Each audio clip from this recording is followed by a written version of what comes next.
بسم اللہ الرحمن الرحیم۔ نبی کریم صلی اللہ علیہ وآلہ وسلم بنی نوع انسان کے لیے اللہ کے آخری نبی ہیں، اور آپ صلی اللہ علیہ وآلہ وسلم پر نازل ہونے والی کتاب قرآن مجید اللہ تعالیٰ کی آخری کتاب ہے۔ لہٰذا نبی کریم صلی اللہ علیہ وآلہ وسلم کی پاکیزہ زندگی انسانیت کے لیے تا قیامت واجب الاتباع اور ہدایت کا سرچشمہ ہے۔ یقیناً رسول اللہ کی زندگی تمہارے لیے بہترین نمونہ ہے۔ سیرت نبوی مکمل طور پر بیان کرنا اس وقت تک ممکن نہیں جب تک اسلام سے پہلے اور بعد کے حالات کا تقابل نہ کیا جائے۔ اس لیے ہم اصل مضمون سے پہلے اسلام سے پہلے عرب کی کیفیت بیان کریں گے، عرب اقوام اور ان کی معاشرت کا نقشہ کھینچیں گے، پھر وہ حالات بیان کریں گے جن میں رسول اللہ صلی اللہ علیہ وسلم کی بعثت ہوئی۔ لفظ عرب کے معنی صحرا اور بے آب و گیا زمین کے ہیں۔ عہد قدیم سے لفظ جزیرہ نما عرب اور اس میں بسنے والے لوگوں کے لیے بولا گیا ہے۔ عرب کے مغرب میں بحر احمر اور جزیرہ نما سینا ہے، مشرق میں خلیج عرب اور جنوبی عراق کا ایک بڑا حصہ ہے۔ جنوب میں بحیرہ عرب ہے جو دراصل بحر ہند کا پھیلاؤ ہے۔ شمال میں ملک شام اور کسی قدر شمالی عراق ہے، ان میں سے بعض سرحدوں کے بارے میں اختلاف بھی ہے۔ کل رقبے کا اندازہ 10 لاکھ سے 13 لاکھ مربع میل تک کیا گیا ہے۔ نسلی انداز سے مورخین نے عرب اقوام کی 3 قسمیں بیان کی ہیں۔ نمبر 1، عرب بائدہ، یعنی وہ قدیم عرب قبائل اور قومیں جو بالکل ناپید ہو گئیں اور ان کے متعلق ضروری معلومات بھی میسر نہیں، مثلاً عاد، سمود، جدیس، طلسم، املاک، امیم، جرہم اور جاسم وغیرہ۔ نمبر 2، عرب عاربہ، یعنی وہ عرب قبائل یا عرب بن یشجع بن قحطان کی نسل سے، انہیں قحطان عرب کہا جاتا ہے۔ نمبر 3، عرب مستعربہ، یعنی وہ قبائل جو سیدنا اسماعیل علیہ السلام کی نسل سے ہیں، انہیں عدنانی عرب کہا جاتا ہے۔ عرب عربی یعنی قحطانی عرب کا اصل گہوارہ ملک یمن تھا، یعنی ان کے خاندان اور قبیلے مختلف شاخوں میں پھوٹے اور پھیلے اور بڑھے۔ ان میں سے 2 قبیلوں نے بہت شہرت حاصل کی، ایک حمیر جس کی مشہور شاخیں زید الجمور، قزا اور سجاسک ہیں، دوسرا کہلان جن کی مشہور شاخیں ہمدان، انمار، طے، مزجج، کندہ، لخم، جزام، عزد، اوس، خزرج اور اولاد جفا ہیں، جنہوں نے آگے چل کر ملک شام کے اطراف میں بادشاہت قائم کی اور آل غسان کے نام سے مشہور ہوئے۔ عرب مستعربہ کی جد اعلیٰ سیدنا ابراہیم علیہ السلام اصلاً عراق کے ایک شہر کے باشندے تھے۔ یہ شہر دریائے فرات کے مغربی ساحل پر کوفہ کے قریب واقع تھا۔ اس کی کھدائی کے دوران میں جو چیزیں برآمد ہوئیں ان سے اس شہر کے بارے میں بہت سی معلومات ملی ہیں، اور سیدنا ابراہیم علیہ السلام کے خاندان کے بارے میں بعض تفصیلات معلوم ہوئیں۔ نیز ملک کے دینی اور اجتماعی حالات بھی سامنے آئے۔ سیدنا ابراہیم علیہ السلام یہاں سے ہجرت کر کے شہر حران تشریف لے گئے تھے، اور پھر فلسطین جا کر اسے آپ نے دعوتی سرگرمیوں کا مرکز بنا لیا، اور دعوت و تبلیغ کے لیے یہیں سے اندرون و بیرون ملک آتے جاتے رہتے تھے۔ ایک بار آپ مصر تشریف لے گئے۔ فرعون نے آپ کی بیوی سیدہ سارہ علیہ السلام کی کیفیت سنی تو بدنیت ہو گیا، انہیں بری نیت سے اپنے دربار میں بلایا، لیکن اللہ نے سیدہ سارہ علیہ السلام کی دعا کے نتیجے میں غیبی طور پر فرعون کی ایسی گرفت کی کہ وہ ہاتھ پاؤں مارنے لگا۔ اس کی نیت بد اس کے منہ پر مار دی گئی، اور وہ اس حادثے کی نوعیت سے سمجھ گیا کہ سیدہ سارہ اللہ کی نہایت خاص اور مقرب بندی ہیں۔ وہ ان کے اس وصف سے اس قدر متاثر ہوا کہ اپنی بیٹی ہاجرہ کو ان کی خدمت میں دے دیا۔ پھر سیدہ سارہ نے سیدہ ہاجرہ کو سیدنا ابراہیم علیہ السلام کی زوجیت میں دے دیا۔ سیدنا ابراہیم علیہ السلام ان دونوں کو لے کر فلسطین واپس تشریف لائے۔ پھر اللہ تعالیٰ نے سیدہ ہاجرہ کے بطن سے ابراہیم علیہ السلام کو ایک فرزند اسماعیل علیہ السلام عطا فرمایا۔ سیدہ سارہ بے اولاد تھیں، اس لیے انہیں بہت غیرت آئی، اور انہوں نے ابراہیم علیہ السلام کو مجبور کیا کہ وہ سیدہ ہاجرہ اور ان کے نوزائیدہ بچے کے سمیت جلا وطن کر دیں۔ حالات نے ایسا رخ اختیار کیا کہ انہیں سیدہ سارہ کی بات ماننی پڑی، اور وہ حضرت ہاجرہ اور اسماعیل علیہ السلام کو لے کر حجاز تشریف لے گئے۔ وہاں انہیں ایک بے آب و گیا وادی میں اتار دیا۔ اسی جگہ آج بیت اللہ ہے، اس وقت نہیں تھا، صرف ٹیلوں کی طرح ابھری ہوئی زمین تھی، سیلاب آتا تو دائیں بائیں سے کترا کر نکل جاتا تھا۔ وہی مسجد حرام کے بالائی حصے میں زمزم کے پاس ایک بہت بڑا درخت تھا، آپ نے ان دونوں کو اسی درخت کے پاس چھوڑا تھا۔ اس وقت مکے میں نہ پانی تھا نہ انسان، اس لیے سیدنا ابراہیم علیہ السلام نے ایک توشے میں چند کھجوریں اور ایک مشکیزے میں پانی رکھ چھوڑا۔ اس کے بعد فلسطین واپس چلے گئے۔ ادھر چند ہی دن میں کھجوریں اور پانی ختم ہو گیا۔ سخت مشکل پیش آئی، مگر اس مشکل وقت میں اللہ کے فضل سے زمزم کا چشمہ پھوٹ پڑا اور ان کے لیے خوراک کا سامان بن گیا۔ اسماعیل علیہ السلام جب جوان ہوئے تو جرہم قبیلے سے عربی سیکھی۔ یہ قبیلہ وہاں پانی دیکھ کر آباد ہو گیا تھا۔ اس قبیلے کے لوگ انہیں پسند کرنے لگے تو اپنے خاندان کی خاتون سے ان کی شادی کر دی۔ اسی دوران میں سیدہ ہاجرہ کا انتقال ہو گیا۔ ادھر سیدنا ابراہیم علیہ السلام کو خیال آیا کہ اپنا ترکہ دیکھنا چاہیے، چنانچہ وہ مکہ مکرمہ تشریف لے گئے، لیکن سیدنا اسماعیل علیہ السلام سے ملاقات نہ ہوئی۔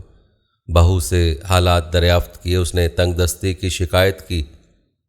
آپ نے وصیت کی کہ اسماعیل آئیں تو کہنا کہ اپنے دروازے کی چوکھٹ بدل دیں۔ سیدنا اسماعیل علیہ السلام اس کا مطلب سمجھ گئے۔ انہوں نے بیوی کو طلاق دے دی اور ایک دوسری عورت سے شادی کر لی جو جرہم کے سردار مزاز بن عمر کی صاحبزادی تھی۔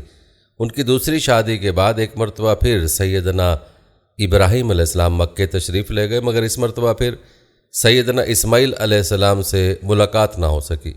بہو سے حال پوچھا تو اس نے اللہ کی حمد و ثنا بیان کی۔ آپ نے وصیت کی کہ اسماعیل علیہ السلام اپنے دروازے کی چوکھٹ برقرار رکھیں اور فلسطین واپس چلے گئے۔ اللہ تعالیٰ نے مزاز کی بیٹی سے اسماعیل علیہ السلام کو 12 بیٹے عطا فرمائے۔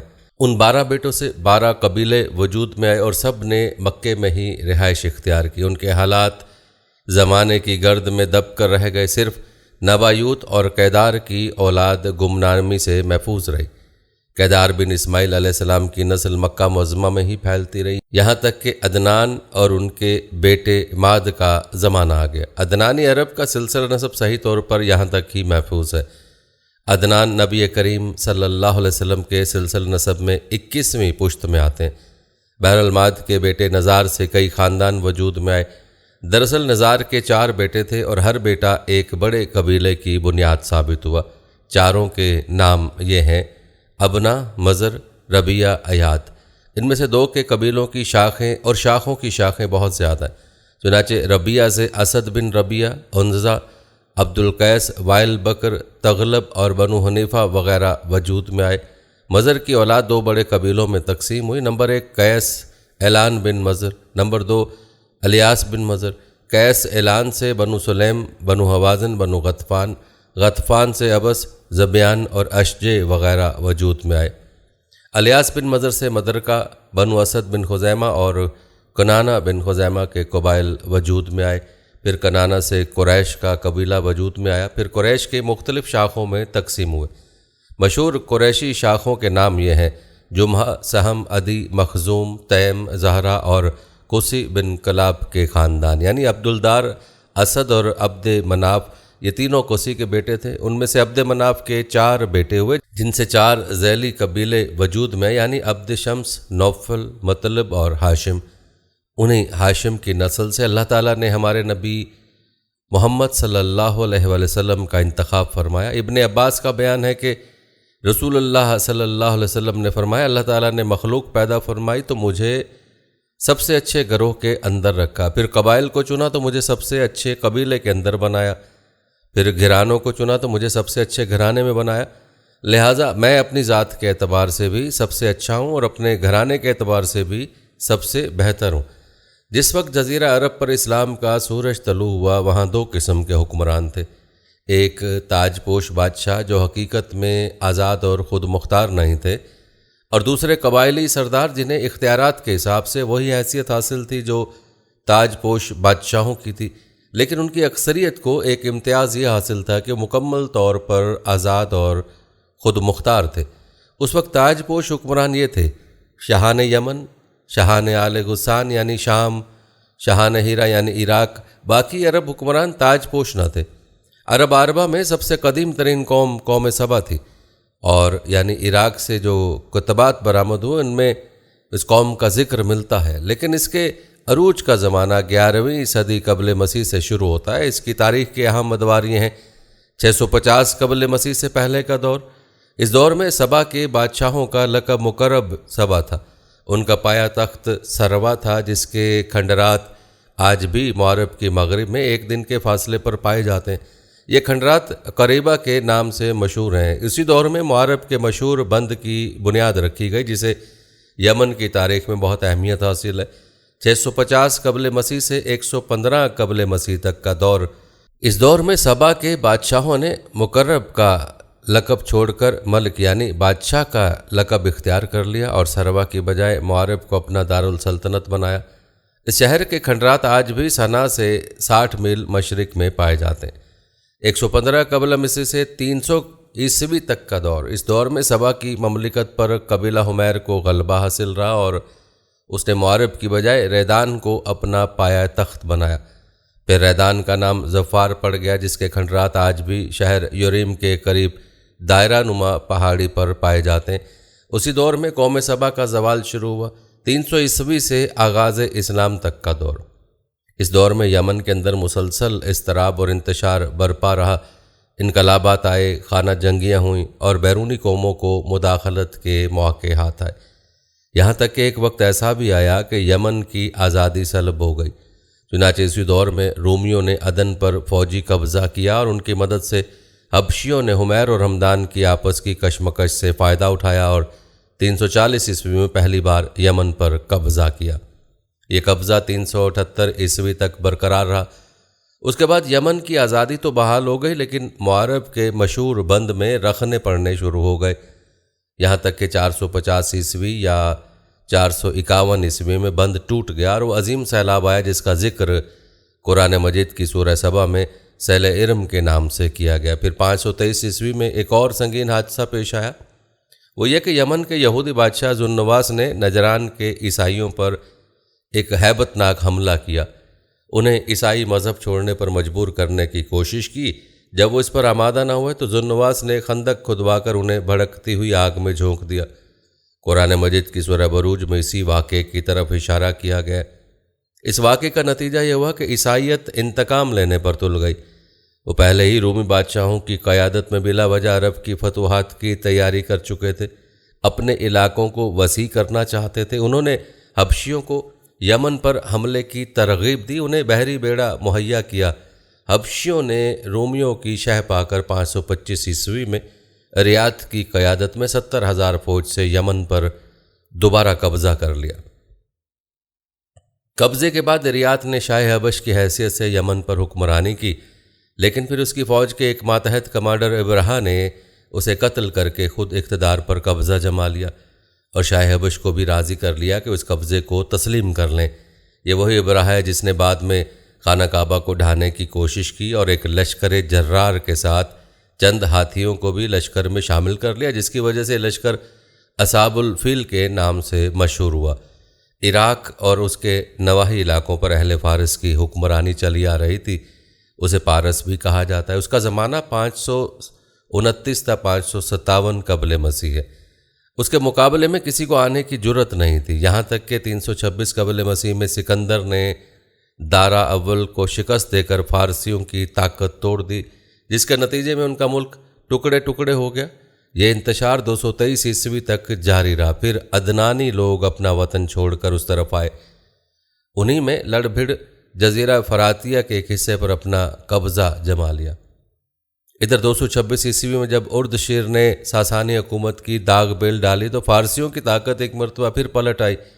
شاہان ہیرا کے پاس فارسی فوج کی ایک یونٹ ہمیشہ رہا کرتی تھی، جس سے باغیوں کی سرکوبی کا کام لیا جاتا تھا۔ یہ بات تو مشہور ہے کہ مکے میں آبادی کا آغاز سیدنا اسماعیل علیہ السلام سے ہوا۔ آپ نے 137 سال کی عمر پائی اور تا حیات مکے کے سربراہ اور بیت اللہ کے متولی رہے۔ آپ کے بعد آپ کے دو صاحبزادگان نبایوت اور کیدار یکے بعد دیگرے مکے کے والی ہوئے۔ ان کے بعد ان کے نانا مزاز بن جرہمی نے اقتدار اپنے ہاتھ میں لے لیا۔ اس طرح مکے کی سربراہی بنو جرہم کی طرف منتقل ہو گئی اور ایک مدت تک انہی کے ہاتھ میں رہی۔ سیدنا اسماعیل علیہ السلام کا زمانہ قریباً 2000 سال قبل مسیح ہے۔ اس حساب سے مکے میں قبیلہ جرہم کا وجود کوئی 2100 برس تک رہا اور ان کی حکمرانی قریباً 2000 برس تک رہی۔ بنو قزا نے مکہ پر قبضہ کرنے کے بعد بنو بکر کو شامل کیے بغیر تنہا اپنی حکمرانی قائم کی۔ البتہ 3 اہم اور امتیازی منصب مزرعی قبائل کے حصے میں نمبر 1 حاجیوں کو عرفات سے مزدلفہ لے جانا اور 13 ذی الحج کو منا سے واپسی کا پروانہ دینا۔ یہ حج کے سلسلے کا آخری دن ہے۔ یہ اعزاز الیاس بن مضر کے خاندان بنو غوث بن مرہ کو حاصل تھا۔ نمبر 2 10 ذی الحج کی صبح کو مزدلفہ سے منا تک روانگی۔ یہ اعزاز بنو عدوان کو حاصل تھا۔ نمبر 3 حرام مہینوں کو آگے پیچھے کرنا۔ یہ اعزاز بنو کنانہ کی ایک شاخ بنو تمیم بن عدی کو حاصل تھا۔ مکہ مکرمہ پر بنو قزا کا اقتدار کوئی 300 برس تک رہا۔ یہی زمانہ تھا جب عدنانی قبائل مکے اور حجاز سے نکل کر نجف، عراق اور بحرین وغیرہ میں پھیلے اور مکے کے اطراف میں قریش کی صرف چند شاخیں قائم رہیں، مگر مکے کی حکومت اور بیت اللہ کی تولیت میں ان کا کوئی حصہ نہ تھا۔ یہاں تک کہ قسی بن کلاب کا دور آیا۔ قسی نے مکے کا بندوبست اس طرح سے کیا کہ قریش کو مکے کے اطراف سے بلا کر پورا شہر ان میں تقسیم کر دیا اور ہر خاندان کا ٹھکانہ مقرر کر دیا۔ البتہ مہینے آگے پیچھے کرنے والوں کو ان کے مناصب پر برقرار رکھا، کیونکہ قسی یہ سمجھتا تھا کہ یہ ریت ہے، اس میں رد و بدل کرنا درست نہیں۔ قسی کا ایک کارنامہ یہ بھی ہے کہ اس نے حرم کعبہ کے شمال میں دارالندوہ تعمیر کیا۔ اس کا دروازہ مسجد کی طرف تھا۔ دارالندوہ دراصل قریش کی پارلیمنٹ تھا، جہاں تمام بڑے بڑے اور اہم معاملات کے فیصلے ہوتے تھے۔ قریش پر دارالندوہ کے بہت احسانات ہیں، کیونکہ یہ ان کے اتحاد کا ضامن تھا اور یہی ان کے الجھے ہوئے مسائل آسان طریقے سے حل ہوتے تھے۔ قسی کو عظمت اور سربراہی کے کئی مرتبے حاصل تھے۔ نمبر 1 دارالندوہ کی صدارت، جہاں بڑے بڑے معاملات کے فیصلے ہوتے تھے اور جہاں یہ لوگ اپنی بیٹیوں کی شادیاں بھی کرتے تھے۔ نمبر 2 جنگ کا پرچم بھی اسی کے ہاتھوں باندھا جاتا تھا۔ اور نمبر 3 خانہ کعبہ کی پاسبانی۔ اس کا مطلب یہ ہے کہ خانہ کعبہ کا دروازہ قسی ہی کھولتا تھا، خانہ کعبہ کی خدمت اسی کے ذمہ تھی، چابی بردار بھی وہی تھا۔ نمبر 4 سقایا یعنی پانی پلانا۔ اس کی صورت کچھ یوں تھی کہ حوض میں حاجیوں کے لیے پانی بھر دیا جاتا تھا اور اس میں کچھ کھجور اور کشمش ڈال کر اسے شیریں بنایا جاتا تھا۔ حجاج جب مکے آتے تو اسے پیتے تھے۔ نمبر 5 رفادہ یعنی حاجیوں کی میزبانی۔ حاجیوں کے لیے بطور ضیافت کھانا تیار کیا جاتا تھا۔ اس مقصد کے لیے قسی نے قریش پر کچھ رقم مقرر کر رکھی تھی۔ یہ رقم حج کے موسم میں اس کے پاس جمع ہو جاتی تھی اور اس رقم سے حاجیوں کے لیے کھانا تیار کرواتا تھا۔ جو لوگ تنگ دست ہوتے یا جن کے پاس توشہ نہ ہوتا وہ یہی کھانا کھاتے تھے۔ ان کے علاوہ کچھ اور عہدے بھی تھے جنہیں قریش نے آپس میں تقسیم کر رکھا تھا۔ ان کی تفصیل یہ ہے۔ نمبر 1 فال گیری، قسمت کا حال معلوم کرنے کے لیے بتوں کے پاس جو تیر رکھے رہتے تھے ان کی تولیت، یہ منصب بنو جمحہ کو حاصل تھا۔ نمبر 2 مالیات کا نصب یعنی بتوں کا قرب حاصل کرنے کے لیے جو نذرانے اور قربانیاں پیش کی جاتی ان کا انتظام کرنا، جھگڑوں اور مقدمات کا فیصلہ کرنا، یہ کام بنو سہم کو سونپا گیا۔ نمبر 3 اشناک یعنی جرمانوں کا نصب۔ اس منصب پر بنو تیم فائز تھے۔ نمبر 4 قومی پرچم اٹھانا، یہ بنو امیہ کا کام تھا۔ نمبر 5 فوجی کیمپ کا انتظام، یہ کام بنو مخزوم کے حصے میں آیا تھا۔ اور نمبر 6 سفارت، یہ کام بنو عدی کا تھا۔ قبائل میں سردار کو وہی اختیارات حاصل تھے جو کسی بادشاہ کو حاصل ہوتے ہیں، حتیٰ کہ بعض کرداروں کا یہ حال تھا کہ اگر کبھی وہ بگڑ جاتے تھے تو ہزاروں تلواریں بے نیام ہو جاتی تھیں اور وہ یہ بھی نہیں پوچھتے تھے کہ سردار کے غصے کا سبب کیا ہے۔ جزیرہ عرب کے 3 سرحدی علاقے تھے، یہ تینوں غیر ممالک کے پڑوس میں تھے۔ ان کی سیاسی حالت سخت پریشان کن تھی۔ وہاں انتشار کی کیفیت تھی، انسان ظالم تھا یا مظلوم، حاکم تھا یا محکوم، بس انہی 2 طبقوں میں بٹا ہوا تھا۔ تمام تر افراد سربراہوں کو، خاص طور پر غیر ملکی سربراہوں کو حاصل تھا اور سارا بوجھ غلاموں کے سر تھا۔ وہ طرح طرح کے ظلم و ستم برداشت کرتے تھے، زبان نہیں کھول سکتے تھے کیونکہ حکمرانی جبری تھی۔ انسانی حقوق نام کی کسی چیز کا دور دور تک کوئی نشان نہیں تھا۔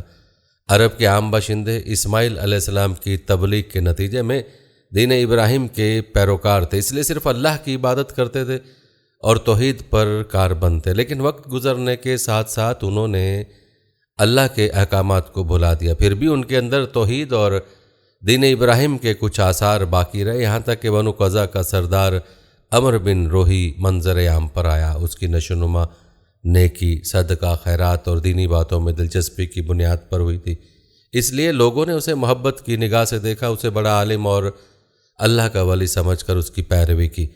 پھر شخص نے ملک شام کا سفر کیا، اس نے دیکھا وہاں بتوں کی پوجا ہو رہی تھی، اس نے سمجھا کہ یہ طریقہ بھی اچھا ہے اور برحق ہے، کیونکہ ملک شام پیغمبروں کی سرزمین تھی، آسمانی کتابیں وہاں نازل ہوئی تھیں۔ چنانچہ وہاں سے واپسی پر اپنے ساتھ حبل بت بھی لے آیا، اسے خانہ کعبہ کے اندر نصب کر دیا اور اہل مکہ کو خانہ کعبہ کے ساتھ شرک کی دعوت دی۔ اہل مکہ نے اس پر لبیک کہا۔ اس کے بعد بہت جلد اس میں حجاز کے باشندے بھی شامل ہو گئے، وہ بھی ان کے نقش قدم پر چل پڑے۔ اس طرح عرب میں بت پرستی کا آغاز ہوا۔ حبل کے علاوہ عرب کے قدیم ترین بتوں میں سے ایک منہ تھا جو کہ بحر احمر کے ساحل پر نصب تھا۔ اس کے بعد حجاز کے ہر خطے میں بتوں کی بھرمار ہو گئی۔ کہا جاتا ہے کہ ایک جن عمرو بن لوہی کے تابع تھا، اس نے بتایا کہ قوم نوح کے بت جدہ میں دفن ہیں۔ اس اطلاع پر وہ جدہ گیا اور ان بتوں کو کھوج نکالا اور ان کو واپس لایا اور حج کے زمانے میں ان کو مختلف قبائل کے حوالے کیا۔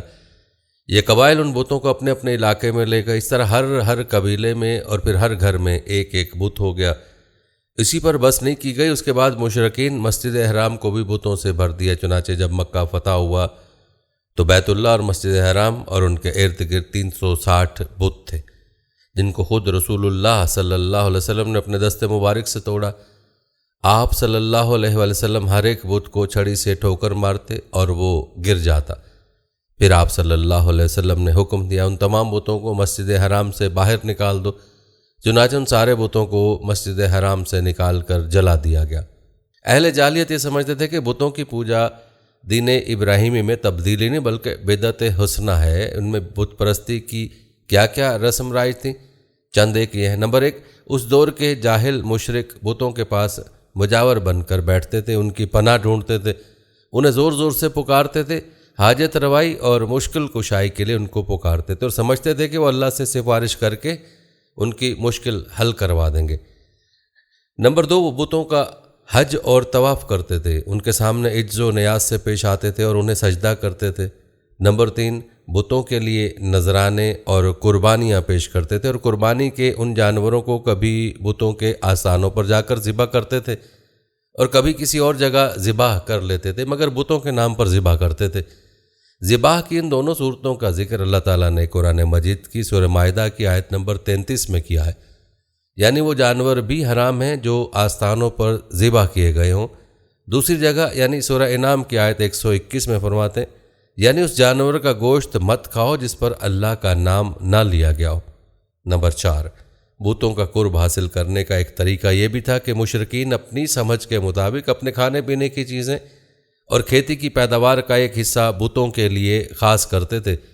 اس سلسلے میں ان کا دلچسپ رواج یہ تھا کہ وہ اللہ کے لیے بھی اپنے جانوروں اور کھیتی کا ایک حصہ خاص کرتے تھے، پھر مختلف اسباب کی بنا پر اللہ کا حصہ تو بتوں کی طرف منتقل کر سکتے تھے، لیکن بتوں کا حصہ کسی بھی حال میں اللہ کی طرف منتقل نہیں کر سکتے تھے۔ اسی بری عادت کا تذکرہ بھی اللہ تعالیٰ نے سورہ انعام کی آیت 136 میں کیا ہے۔ اللہ نے جو کھیتی اور چوپائے پیدا کیے ہیں اس کا ایک حصہ انہوں نے اللہ کے لیے مقرر کیا اور خود کہتے ہیں کہ یہ اللہ کے لیے اور یہ ہمارے شرکاء کے لیے۔ تو جو ان کے شرکاء کے لیے ہوتا ہے وہ تو اللہ کے لیے نہیں پہنچتا، مگر جو اللہ کے لیے ہوتا ہے وہ ان کے شرکاء کے لیے پہنچ جاتا ہے۔ کتنا برا ہے وہ فیصلہ جو یہ لوگ کرتے ہیں۔ نمبر 5 ہے بتوں کا قرب حاصل کرنے کا ایک طریقہ یہ بھی تھا کہ وہ مشرکین چوپائے اور کھیتی میں مختلف قسم کی نظریں باندھتے تھے۔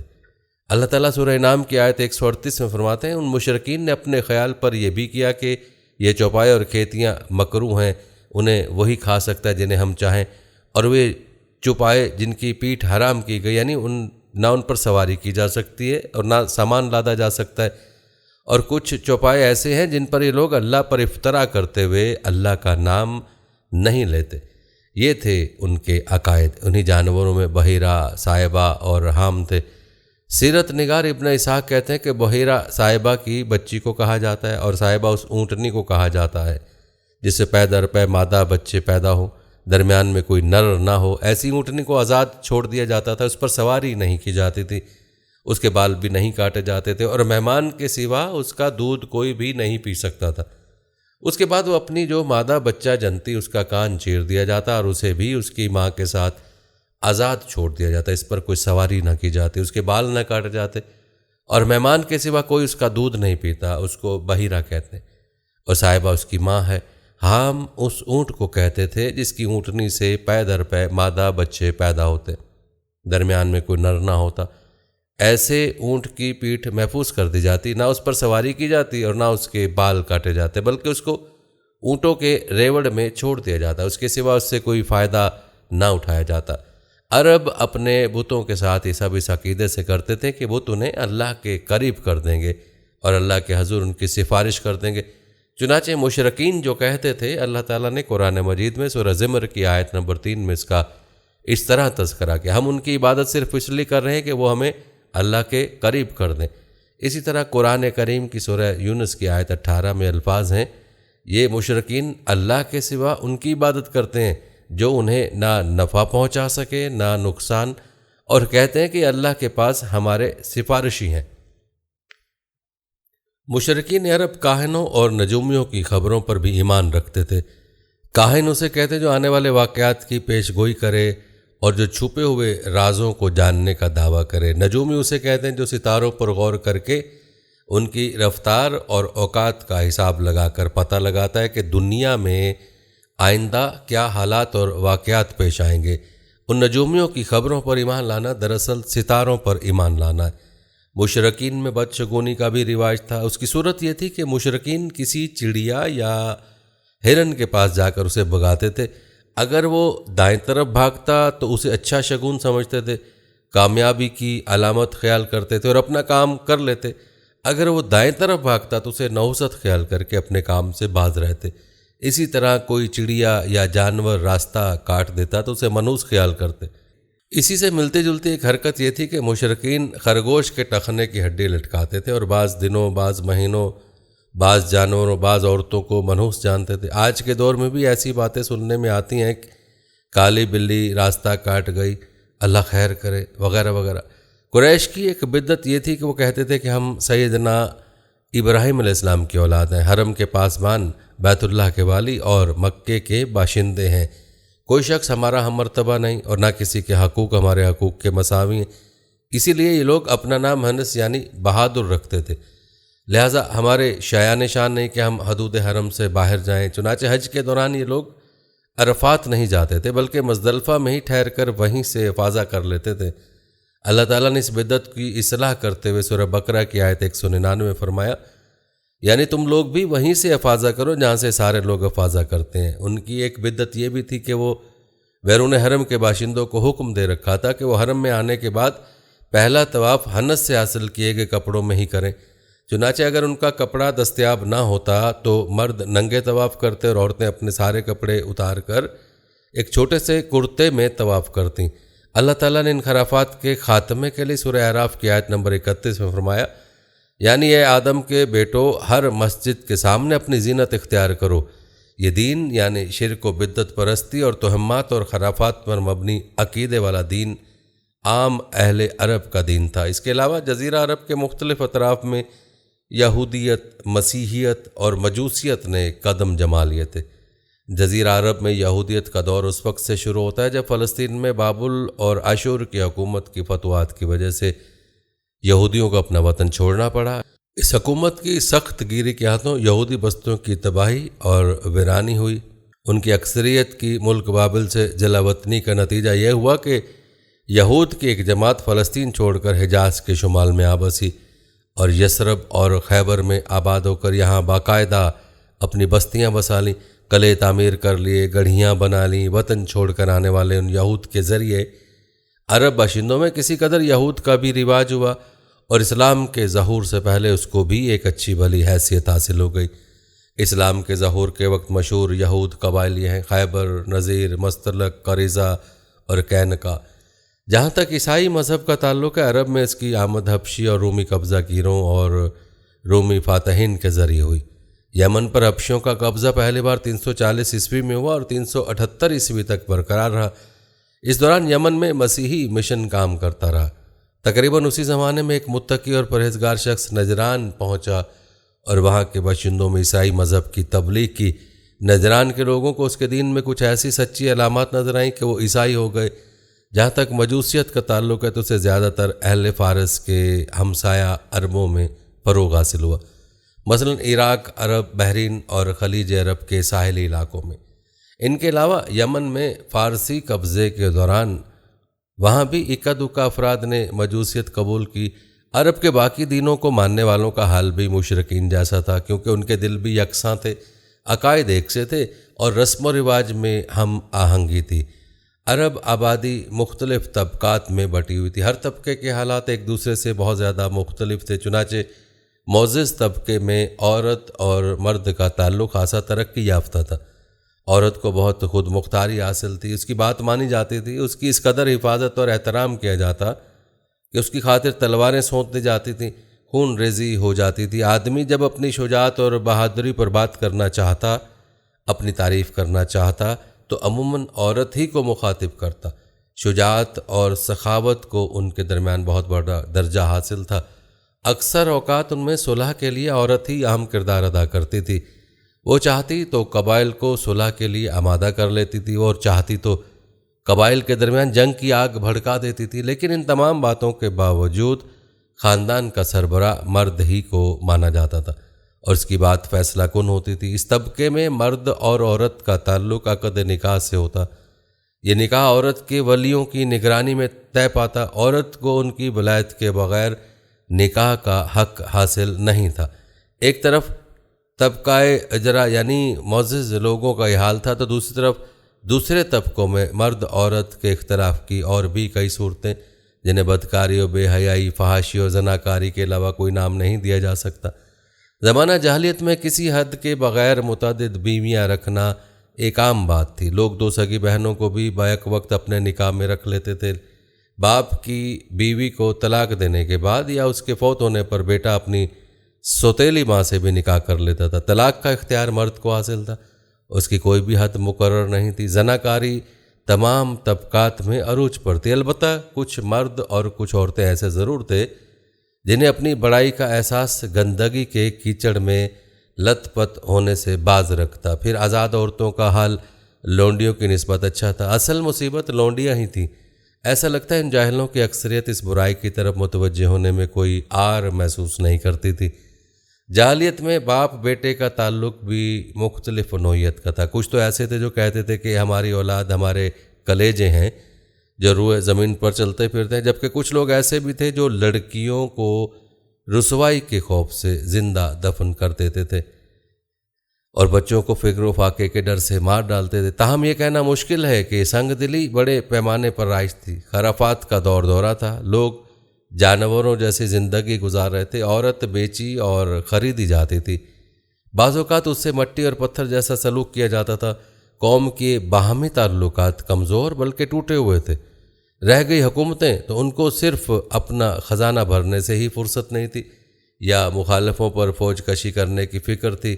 اقتصادی حالت بھی خراب تھی، صرف تجارت ہی ان کے نزدیک ضروریات زندگی حاصل کرنے کا سب سے اہم ذریعہ تھی، اور تجارت کے لیے امن و سلامتی کی فضا کا ہونا ضروری، ورنہ تجارتی آمد و رفت نہیں ہو سکتی۔ جبکہ ان کا حال یہ تھا کہ سوائے حرمت والے مہینوں کے امن اور سلامتی کا کوئی نام و نشان نہ تھا۔ یہی وجہ ہے کہ صرف حرمت والے مہینوں میں عرب کے مشہور بازار لگتے تھے۔ جہاں تک صنعتوں کا معاملہ ہے تو عرب اس میدان میں ساری دنیا سے پیچھے تھے۔ کپڑے کی بنائی اور چمڑے کی رنگائی وغیرہ کی شکل میں جو چند صنعتیں پائی بھی جاتی تھی وہ یمن، ہیرا اور شام سے ملے ہوئے علاقوں میں تھی۔ البتہ اندرون عرب میں غلہ بانی اور کھیتی باڑی کا کسی قدر رواج تھا۔ ساری عرب عورتیں سوت کاٹتی تھیں، لیکن مشکل یہ تھی کہ سارا مال و متاع ہمیشہ لڑائیوں کی زد میں رہتا تھا۔ غربت عام تھی، لوگ ضروری لباس تک سے محروم۔ یہ بات تو مشہور ہے کہ اہل جاہلیت میں کمینی اور رذیل عادات پائی جاتی تھیں، عقل کے خلاف باتوں کی بھرمار تھی۔ تاہم ان میں کچھ پسندیدہ اخلاق بھی تھے۔ ان اصلاحات کو دیکھ کر انسان دنگ رہ جاتا تھا۔ نمبر 1، ان کی ایک خوبی یہ تھی کہ وہ ایک دوسرے سے آگے نکل جانے کی کوشش میں لگے رہتے تھے۔ اور اس پر فخر کرنے کا عالم یہ تھا کہ عرب کے آدھے اشعار اسی کی نظر ہو جاتے تھے۔ اس وصف کی بنیاد پر کوئی اپنی تعریف کرتا تھا تو کوئی دوسرے کی۔ حالت یہ تھی کہ سخت سردی اور بھوک کی حالت میں بھی کوئی مہمان آ جاتا اور میزبان کے پاس اپنی سواری والی اونٹنی کے سوا کچھ نہ ہوتا اور کنبے کی ضرورت پوری کرنے کا ذریعہ بھی وہی سواری ہوتی تو وہ مہمان کے لیے ذبح کر دیتا۔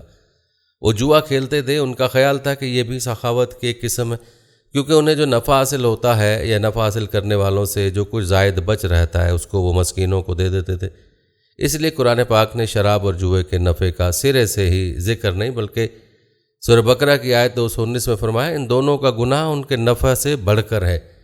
نمبر 2، افاء عہد یعنی وعدے کا پورا کرنا۔ دور جاہلیت کے اخلاق فاضلہ میں سے عہد کو ان کے نزدیک دین کی حیثیت حاصل تھی، جس سے وہ ہر حال میں چمٹے رہتے تھے اور اس راستے میں اپنی اولاد کا خون اور اپنے گھر بار کی تباہی بھی ہیچ سمجھتے تھے۔ نمبر 3، خود داری اور عزت نفس، اس پر قائم رہنا اور ظلم و جبر برداشت نہ کرنا بھی اہل جاہلیت کے اوصاف میں سے تھا۔ اس کا نتیجہ یہ تھا کہ ان کی شجاعت اور غیرت حد سے بڑھی ہوئی تھی۔ وہ فوراً بھڑک اٹھتے تھے اور چھوٹی سی چھوٹی توہین آمیز بات پر تلوار اور نیزہ اٹھا لیتے تھے اور نہایت خون ریز جنگ چھڑ جاتی اور انہیں اس جنگ میں اپنی جان کی قطعاً پرواہ نہ رہتی تھی۔ نمبر 4، عزائم کی تکمیل۔ اہل جاہلیت میں خاص بات یہ بھی تھی کہ وہ جب کسی کام کو فخر کا ذریعہ سمجھ کر انجام دینے پر تل جاتے تو پھر کوئی رکاوٹ انہیں روک نہیں سکتی تھی، وہ اپنی جان پر کھیل کر اس کام کو انجام دے ڈالتے تھے۔ نمبر 5، سنجیدگی اور بردباری، یہ خوبی بھی ان کے قریب قابل فخر تھی کیونکہ ان کی شجاعت حد سے بڑھ کر تھی۔ نمبر 6، سادگی یعنی رہن سہن کی الجھنوں اور داؤ پیچ سے ناواقف تھے۔ اس کا نتیجہ یہ تھا کہ ان میں سچائی اور امانت داری پائی جاتی تھی، دھوکہ دہی اور بد عہدی سے دور تھے۔ غالباً ان کے اخلاق میں افاء عہد اور عزم کی پختگی کی سب سے زیادہ نفع مندی تھی، کیونکہ اس زبردست قوت اور پختہ ارادے کے بغیر شر و فساد کا اختتام اور نظام عدل کا قیام ممکن نہیں تھا۔ ہمارے رسول مقبول صلی اللہ علیہ وسلم کی ولادت باسعادت موسم بہار میں پیر کے دن صبح صادق کے بعد اور طلوع آفتاب سے پہلے 9 ربیع الاول سن عام الفیل 20 یا 22 اپریل 571 عیسوی کو مکہ مکرمہ میں ہوئی۔ پیر کا دن آپ صلی اللہ علیہ وسلم کی مبارک زندگی میں بڑی اہمیت کا حامل ہے۔ سیدنا ابن عباس رضی اللہ تعالیٰ عنہ فرماتے ہیں آپ صلی اللہ علیہ وسلم پیر کے دن پیدا ہوئے، پیر کے دن ہی آپ کو نبوت سے سرفراز فرمایا گیا۔ سوموار کو مکہ سے مدینہ ہجرت کرنے کے لیے نکلے، سوموار ہی کو آپ مدینہ منورہ تشریف لائے اور پیر ہی کے دن اس دار فانی کو خیر آباد کا۔ آپ صلی اللہ علیہ وسلم کے پیدا ہوتے ہی آپ کے دادا عبد المطلب آپ کو گود میں اٹھا کر خانہ کعبہ میں لے گئے، آپ کے لیے دعا کی اور محمد صلی اللہ علیہ وسلم نام رکھا۔ پوتے کی پیدائش کی خوشی میں 7ویں دن اپنے قبیلے کی دعوت کی۔ لوگوں نے آپ کے دادا سے پوچھا کہ نومولود کا نام دوسرے لوگوں جیسا کیوں نہیں رکھا؟ انہوں نے جواب دیا میں چاہتا ہوں کہ میرے پوتے پر اس نام کا اثر پڑے اور میرا پوتا تعریف و توثیق حاصل کرے۔ آپ کی والدہ نے آپ کا نام احمد رکھا۔ قرآن مجید میں سورہ انبیاء آیت 107 میں اللہ تعالیٰ نے آپ کو رحمت للعالمین کہا ہے، ہم نے آپ کو تمام جہانوں کے لیے رحمت بنا کر بھیجا ہے۔ آپ کا نسب نامہ اس طرح ہے محمد بن عبداللہ بن عبد المطلب بن ہاشم بن عبد مناف بن کوسی بن کلاب بن مرہ بن کعب بن لوی بن غالب بن فہر بن مالک بن نظر بن کنانہ بن خزیمہ بن مدرکہ بن الیاس بن مظر بن نزار بن معاذ بن عدنان۔ اس بات پر سب کا اتفاق ہے کہ عدنان سیدنا اسماعیل علیہ السلام کی نسل سے ہیں، لیکن دونوں کے درمیان کتنی پوچھتے ہیں ان کا نام کیا ہے، اس میں بہت اختلاف پایا جاتا ہے۔